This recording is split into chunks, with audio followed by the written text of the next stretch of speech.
ამ აქციაზე ბევრი კი არ უნდა ვიყოთ, ყველა უნდა ვიყოთ. შეკრების დრო და ადგილი ცნობილია. შაბათს 15 თებერვალს 6 საათზე ევროპის მოედანზე მივა ყველა, ვინც ფიქრობს, რომ ქვეყნისთვის მთავარი საფრთხე რუსული დიქტატურაა. მსვლელობა ივანიშვილის რუსული მმართველობის წინააღმდეგ ევროპის მოედანზე დაიწყება. ამ დღეს ხალხი რეჟიმს ეტყვის, რომ ქუჩაში დგომის. მე-80 დღესაც კი პროტესტს ქვეყანაში ვერაფერი ჩაახშობს. ვფიქრობ, რომ მოვიდა დრო, რომ ავიღოთ პასუხისმგებლობა საკუთარ ცხოვრებაზე და სხვისი გმირობის ხარჯზე აღარ ვცხოვრობთ. იმიტომ რომ ჩვენი ვალია, ჩვენი ცხოვრება განვაგოთ ჩვენვე. ჩვენი ვალია, რომ ღირსეულად დავინახოთ იმ ადამიანების ბრძოლა, რომლებიც დღეს ჩვენი მომავლისთვის ციხეში არიან. ყოველდღიურ აქციებთან ერთად ქვეყანაში მთელი თებერვალი პროტესტის კალენდარში უკვე ჩაჯდა. დიდი მანიფესტაციები, ახლა მოქმედების დროა. ყველაფერი 15 თებერვალს შაბათს 6 საათით დაიწყება. ევროპის მოედანზე მიდის ყველა, ვინც ფიქრობს, რომ რეჟიმს უნდა აჩვენოს ხალხის ძალა. თუ დღეს ხმას არ ამოიღებ, ყველ შეიძლება იყოს გვიან. ეს არის იმ ადამიანების პოზიცია, ვინც დიდი აქციისთვის ემზადება. ივანიშვილის ამოცანა და ზუსტად რუსული დიქტატურის ხელწერა არის ის, რომ საპროტესტო ტალღა რამენერად დაღალონ, დააშინონ და ჩაახშონ. ზუსტად ამ სცენარს მიყვება ივანიშვილი. ყველა ადამიანი, ვინც დგას თავისუფალ დასავლურ ფასეულობებზე, ვისაც უნდა რომ საქართველო იყოს ევროპის ნაწილი, ვისაც უნდა რომ ჩვენ ვიყოთ ცივილიზებული სამყაროს ნაწილი. აუცილებლად უნდა გამოვიდეს, დაიცვას თავისი ღირებულებები, თავისი ფასეულობები და არავითარ შემთხვევაში არ უნდა მისცეს საშუალება ამ ხალხს, ბიძინა ივანიშვილს და მის ბანდას, რომ მოიპაროს ჩვენი შვილების მომავალი. მოთხოვნები არის უცვლელი. ახალი არჩევნები და სინდისის ყველა პატიმრის გათავისუფლება. ხალხმა რეჟიმს აჩვენა, რომ არ უშინდებიან რეპრესიებს და არ იღლებიან. ახლა მორალური არჩევანის ზღვარზე რეჟიმის ის მსახურები არიან, ვინც დუმილით მოძალადეს სისტემის ნაწილად იქცა.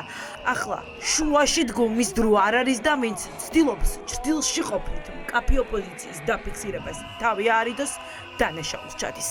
რა არის ქუჩაში გავლა? მაშინ, როდესაც აი ამ ხელა საფრთხის წინაშეა ეს ქვეყანა, მაშინ, როდესაც აქ ინგრევა დემოკრატია, მაშინ, როდესაც ჩვენ სრულ იზოლაციაში შეიძლება აღმოვჩნდეთ და ნებისმიერი ადამიანი არ აქვს ამას მნიშვნელობა დღეს აქტიურია თუ პასიურია, ნებისმიერი ადამიანი აღმოჩნდეს სერიოზული საფრთხის წინაშე. უწყვეტობის ხასიათი აჩვენებს ქვეყნის სიმტკიცეს. ბევრი ქვეყანას არ შეძლება აი ესე ქუჩაში იდგეს, არაფერი გააფუჭოს და მხოლოდ თანამოაზრეობით გააძლიეროს ერთმანეთი. ამიტომ ქვეყანა და ხალხი აუცილებლად გაიმარჯვეს. თბილისში აქციების გამართვა და მსვლელობა ჯერ რეჟიმს არ აუკრძალავს. თუ თბილისი მოულთან აქციის წინ მოასწრეს კანონის შეცვლა და ხალხის დაკავება და ჯარიმება, იგივეს ვერ გააკეთებენ შაბათის აქციის დროს. ამ შეკრებით რეჟიმს უჩვენებთ, რომ ბრძოლა გრძელდება, ამბობენ დამკვირვებლები. ვინც არჩევნების დღეს ათობით დარღვევა აღმოაჩინა, რომელიც ახლა რეჟიმის წინააღმდეგ მთავარი მტკიცებულებაა. დამკვირვებლებთან ერთად ქუჩაში იდგებიან ყოფილი და მოქმედი საჯარო მოხელეებიც.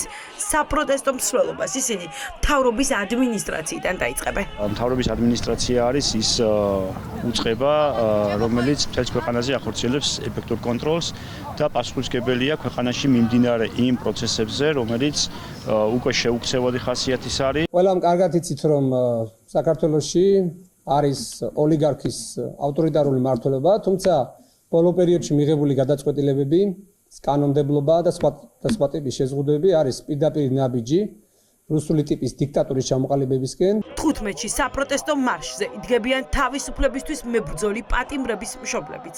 ახლა ისინი ყველაზე მეტად ცნობიერებენ, რა ძალა აქვს ხალხის ერთობას. მათ კი ვისაც სურს რეჟიმის პატიმრები პირადად გაამხნევონ, შეუძლიათ მიწერონ წერილები და ეს წერილები ევროპის მოედანზე მიიტანონ. ერთად დგომით, ერთმანეთის მხარდაჭერით მივახცევთ უმთავრეს მიზანს, ვაიძულებთ ხელისუფლებას დანიშნოს არჩევნები, გაანთავისუფლოს პოლიტიკური ტყვეები და ქვეყანა წავიყვანოთ ევროპის განვითარებული ცივილიზებული სახელმწიფოების შემადგენლობით.